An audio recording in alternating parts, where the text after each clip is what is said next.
Ano ang ipapasa mo? Hindi po tayo nagpapasa dito ng anak, may utang ako. Sa masusunod na henerasyon, may utang ka din. Hindi po ganun ang ipapasa natin, ha?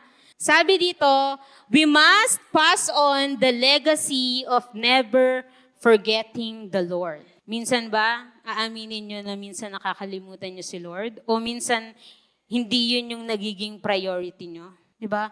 We must pass on. Must, kaya nilagay ko must pass on the legacy of never forgetting the Lord. Kasi this generation is so chaotic. Sabi ni Pastor kaganinang umaga, maraming mukhang tama na ginagawang tama. Maraming mukhang good na ginagawang good. Basta about human rights, hindi. Pagkarapatan niya yung natatapakan, tama yun para sa kanya. So, Lord, bakit we must pass on the legacy of never forgetting you?